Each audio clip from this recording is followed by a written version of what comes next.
waxyaabaha ugu badan aan arkay baa waxay ahayd dadku inay noo soo qorayeen askartu ma qalbi bay leeyihiin wax jeclaada waxay askartan is jeceliin ajoogaga inaan yahay xaajiya maxaa kale xanu dhan heegan ban intaale qaar waxa la midna baraha lagu turay midna galbeed la kala fogeeyo adkeeyo ayaantay noleenay وإما وقتيجو يسميري لا halkan barbarkayga midig iyo dhinacayga bidixba waxa taagan ismahaan iyo sidoo kale khadar oo ah lamaane ka tirsan ciidanka booliska Soomaaliland isla markaana saacadihii u dambeeyay muuqaalkoodii si weyn ugu faafay baraha bulshada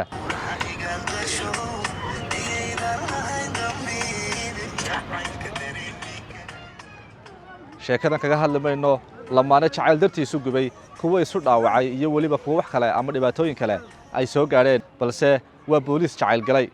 waa sheekada lamaane ka tirsan ciidanka booliska Soomaaliland oo saacadihii u dambeeyay muuqaaladoodu ay si weyn u baaheen isla markaana ay qabsadeen baraha bulshada kuwaas oo soo duubay iyagoo jilaya jacaylka isla markaasina xiran direyska ciidanka booliska Soomaaliland taasi oo dadku ay siyaabo kala duwan uga falceliyeen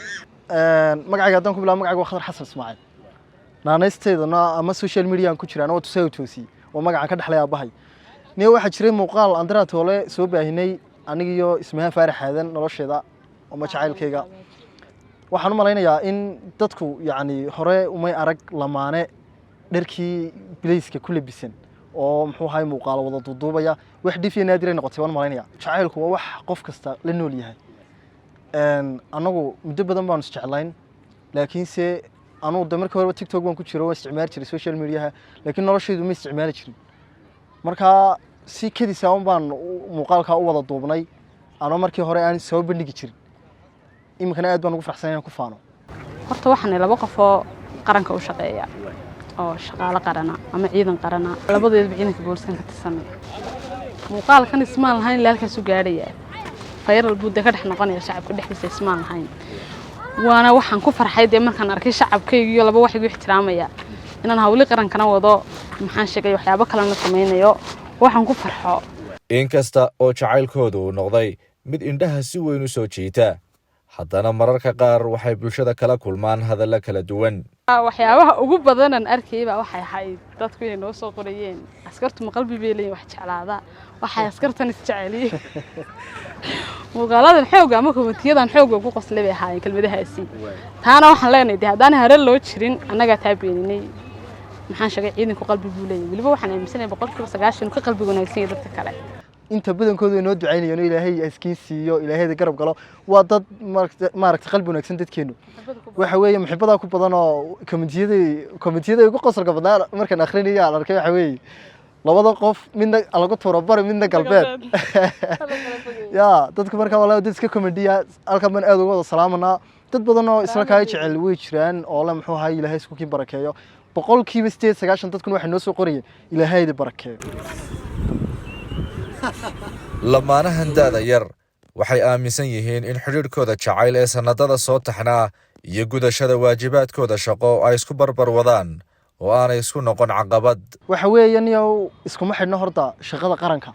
iyo jacaylku waxa weey shaqada qaranku waxay leedahay waqti iyo time de wala manage garan kara jacaylkuna waa wax markasta de haddaan aanad guri ka iman oo muxuu ahay jacayl aanad ku noolayn oo yaani de qofkan aan maanta hay ma noqdeen garanaysa marka jacaylka iyo shaqada qaranku way is qaadan karaan baa leeyahay bulshadu haddii aan de jacayl jirin qaranka wala ma shaqeeyeen waa horta jacaylku wax iska maxaan sheegay waa normalis mar walba waxaan muhiimada siinaa qaranka aan u hayno oo mar walba taasiyada ka horeysa wixii kale ka dambeeyana markaas ma sababtaad aragteen bade shaqada qaranka anagu ku jirna meedan aragoon soo dhigno markaan shaqada qaranka horeysiina number 1 ka dhigno baarto been oo noqotaa taasina waxaan isku dhex wada karno weeyaan laakiin muhiimada kubada xanuunsanaa qarankan u hayno sidoo adigu qalbiga u leedahay anaguna qalbi u leenay maxaan sheegay askartuna qalbi beelin waxaan aaminsanahay marka taa laga yimid taas waa hawl qaranka loo hayo in qofka la xidhay in la soo daayin hawlada ma garanaytaas oo wax loo hayo dib bulshadii marka taa laga yimaado oo waxaan ku leeyahay jacaylku cid walba waxaan ugu waliba aanu aaminsanay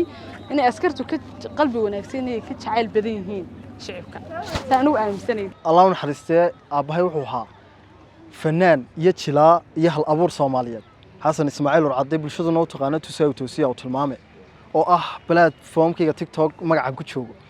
waxa weeye jawigan maanta aan uga faa'iideysanaya oo jawi jacaylkayga la qaadanaya haddaan idin xasuusiyo hees oo abahay qaadi jiray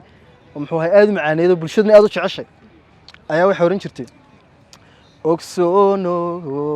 erayada aan ku leeyay urkana ku hay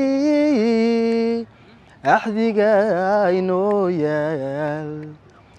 afka waxaad ka sheegtaa